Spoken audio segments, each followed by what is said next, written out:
Hi friends, it's Belinda here from Be Making Joy, and welcome to my channel. This is episode 20 of What Brings Me Joy, a mostly knitting podcast where I come to you from my home here in Calgary, Alberta, and share what I'm working on so that you can hold me accountable. Today is Wednesday, October the 25th, so happy Whip Wednesday. If you're new here, welcome, and if you're a returning viewer, I'm so glad to have you back. Today, in addition to sharing where I'm at with Clue 3 of the Geogradient Shawl Mystery Knit Along, I also have a new cast on that I just had to do, and I have some acquisitions from a fiber shindig that took place here in Calgary this weekend. That's what they called it, a fiber shindig, which is a fiber fair, a fiber festival where different fiber artists set up booths for us to buy. Yeah, there are no finished objects this week because the focus was on the Geogradient Shawl Mystery Long. So, right into whips. I didn't get as much knitting done on the Geogradient as I would have liked, so I didn't finish it. I got half of Clue 3 done. One reason is that I had a lot of Zoom meetings, and I need mindless stockinette knitting on Zoom. I don't knit at every meeting, but and I certainly don't knit in face-to-face meetings, but often I find on Zoom I need to keep my hands busy so that I'm staying focused. So I worked a bit more on the Pokemon cloak that I was designing for my daughter. I've told you about this in many past episodes, and it's going to take many more episodes before it's finished. I'm only doing it when I need the mindless stockinette knitting. So I won't tell you all the details again, except that it's from the Pokemon themed yarn calendar from the month of July by Fangirl Fibers. So more on that in the future.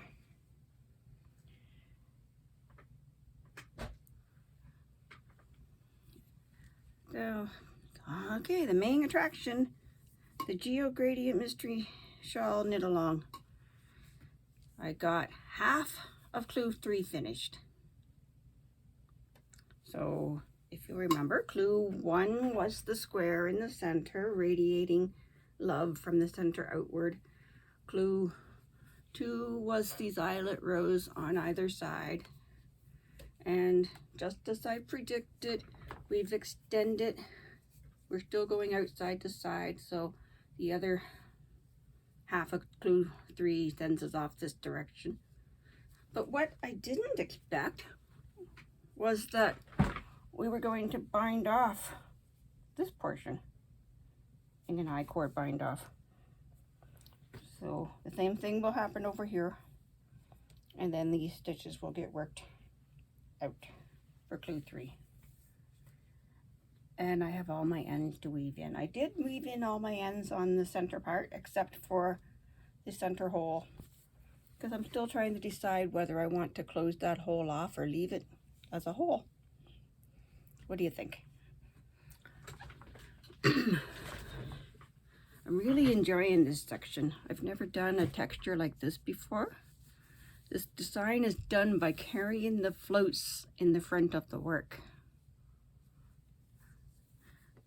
So fascinating, and I think stopping to admire it has slowed me down. Plus, I have to really make each stitch intentional to make sure I'm maintaining the tension, because those floats have a tendency to pull the fabric in. I think my work is a lot tighter than Steven's though. I do wish I'd gone up a needle size, but I'm not going to rip back. No. But I'm a fairly tight knitter, but there's stretch. I think it'll be fine, but there's far more stretch and drape in the center. So, yeah. I wish I'd gone up a needle size, but it's hard to judge when you don't know what's coming next. Which I am going to guess that this is the top, and that probably more stitches will be picked up across the bottom, and work downward. If that was the case though, I'm not sure why we bound off these stitches. Well, I-cords are pretty. You could still pick up stitches along the I-cord and do it again. Or maybe that's the bottom off the shawl, and maybe we're going to pick up stitches along this top edge and work them more out. Because I think we need a much bigger wingspan yet, judging by the size of his previous shawls. Having lots of fun, loving the texture. I only have 1 day left to finish Clue 3 before Clue 4 comes out. Not gonna happen. Not gonna happen. I have a lot to do today. I need to get this podcast uploaded. I have laundry on the go. I need to go to the post office. I need to brave the snow. It started snowing on Monday night. Now we're all covered in white stuff. I haven't left the house since Sunday. I did make a mistake on this. I was following my sequence of colors, but then I forgot a color. I forgot this purple in here and again in here. So now on the other end, I need to make sure I make the same mistake and call it a design element. Yeah. Loving it. Still so pleased with my color choices, with my yarn. Oh, yes. So glad I'm doing this.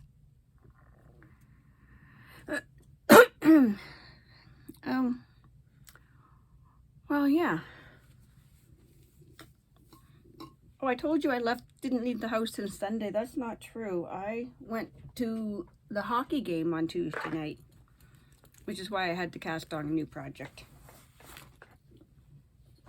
Because my first project, my socks, only had maybe an hour's worth of work left on it. So I started a new project for the hockey game. We also have a bunch of airplane trips coming up in November, so that requires a simple project as well, and small and compact so that I can work on it in my seat without bothering other people.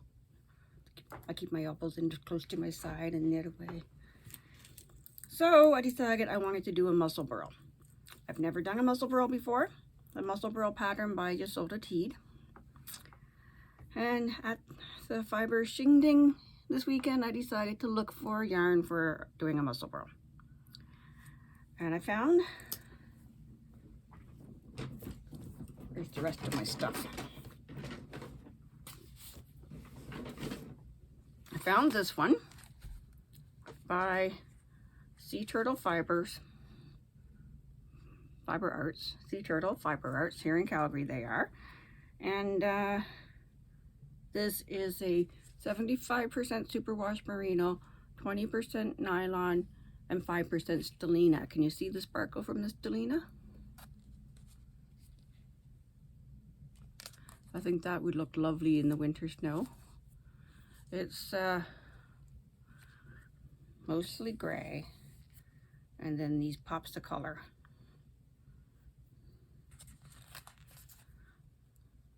So hoping that will pool, not stripe. And my daughter was with me, and we saw a muscle burl in another vendor's booth. So whoops. So I showed her the muscle burl, explained what it's like. Muscle burl is a hat, a double layered reversible hat.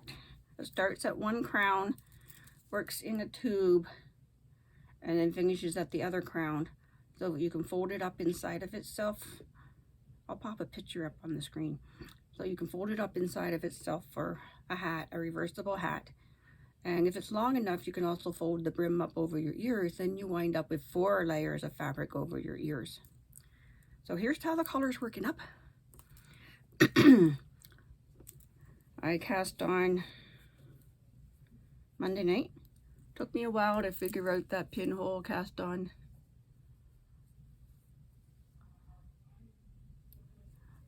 And I did a couple of inches Monday night, enough so that I could do my gauge check, stitch count, do all the math. So I'm working at a gauge of 7 stitches per inch. I chose to use 3.25 millimeter needles just because that's what I had on hand. That's what was feeling comfortable for my hands at that point. Probably a looser gauge than most knitters would do a fingering weight with, but I tend to be a tight knitter.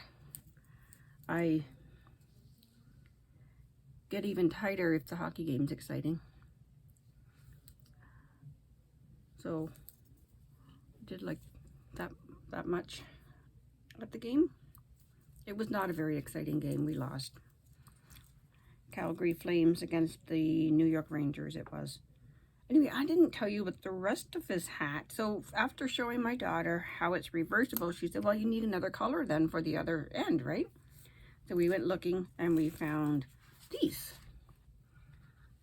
So I think that's going to match nicely. So the other half of the hat will be stripes in these colors. So we separated this one into 2 balls. They were equal weights when I started, even though they weren't equal sizes. I used my winder and a scale to make sure I was dividing them into 2. I'll divide these into 2. We have enough yarn for 2 hats here. So obviously, since she's the one that got excited about it, obviously it's for her. And now that I'm started on it, I don't think this is going to be for me. It's gorgeous colors, but I don't think it's something that I would wear regularly. So 2 hats, one for her, probably one for my middle daughter.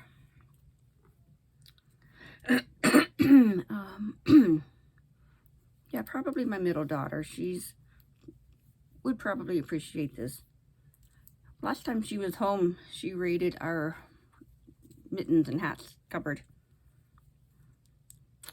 Not raided, I'm not accusing her of stealing, but oh dear, I'm rambling. But we have a cube shelf in our hall room closet that's got a drawer, a fabric box drawer thingy. One full of hats, one full of mittens, one full of scarves, and one full of snow pants. And all the family stuff had been in there for years and years. And when she moved to Edmonton, I guess she didn't take much with her. The last time she was home, I guess now that she's getting older, warmth is more important than looking cool. So she went through the accessories, outerwear accessories drawers, and picked out some stuff to take home. And some of what she took was my knitting, including the blanket mittens that I designed last year. So not that I'm accusing her of stealing. I'm it really makes me happy that she took my knitting stuff. So I know now that she's knit worthy, so I think she might appreciate this. And I should think of something to design in her honor. Since my youngest daughter has gotten more than her fair share, it's now time to start doing stuff for the older daughters. So one of these for the youngest daughter, one of these for the middle daughter, and then next time I see the oldest daughter, if she likes this stuff, I'll get her to raid my stash and pick something. Because Muscle Burl hats, I think, are going to be my airplane projects. We are spending the first week of November in Victoria, flying this time instead of driving. And then we're flying from there to Palm Springs or Palm Desert. Palm Springs, PSP, Palm Springs, to spend a week there. So, project for the airplane. We leave November 1st. I probably will not be finished the geogradient by then, so that will come with me. Yeah. Anyway, so I started talking to you about the fiber shingling. So let's show you the other stuff that I have bought.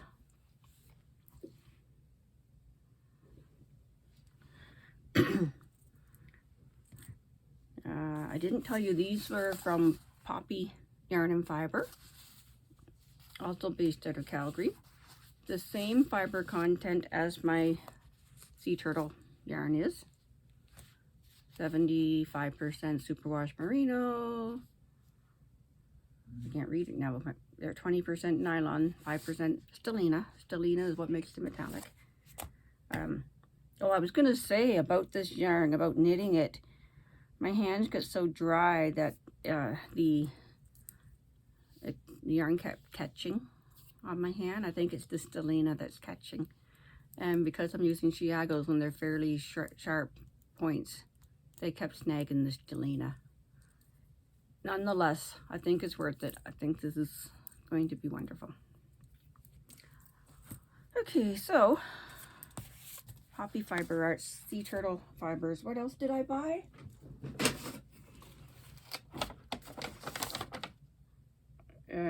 From Chiprock Wood Products. And I couldn't find a website for them. I will put links to the websites for all the other shops, but I couldn't find a website for Chiprock.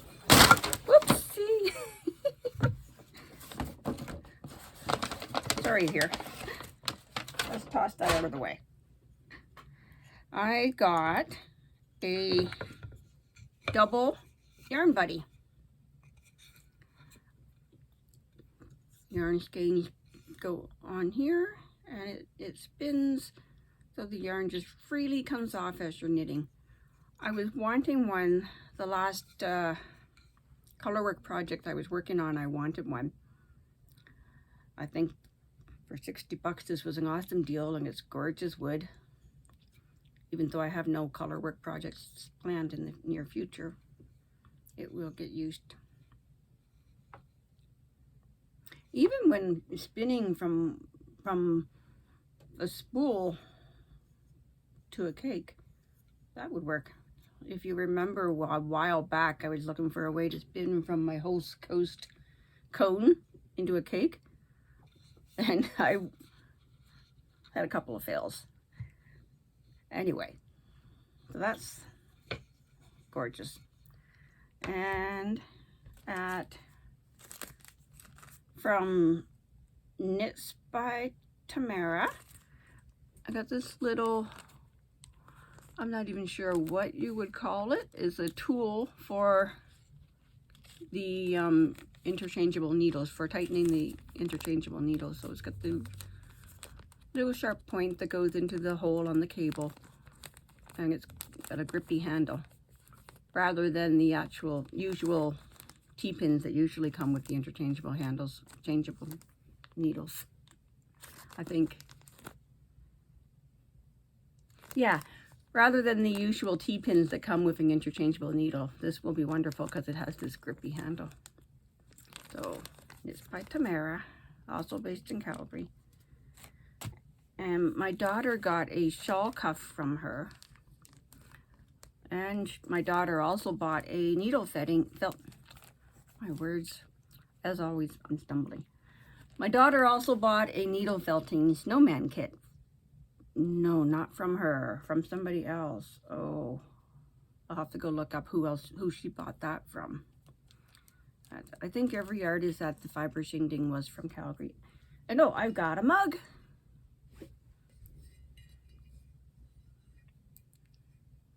Isn't that wonderful? Nice and huge, because it's as big as my face. Knitting related. Beautiful cable stitch. This is by, I wrote it down rather than tipping my drink over. Where is it? Chasing Fire Studio, also here in Calgary. And oh, she also had this cute little pumpkin fall decoration that my daughter bought.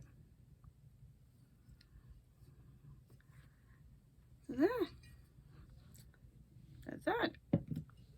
I think that's all. Before I let you go, let me remind you about the sale in my shop. Now until November 15th, when you buy any 2 or more patterns, you automatically get 25% off your total order on both the Ravelry site and the Etsy site. My website, bemakingjoy.ca, links back to the Ravelry site for making the purchases. Now, I'll see you next week for Clue 4, or at least to tell you I finished Clue 3, I hope. Until then, thank you all for joining me. Happy knitting, happy crocheting, happy drawing, sewing, making snowmen, whatever it is that you like to do, go find some joy.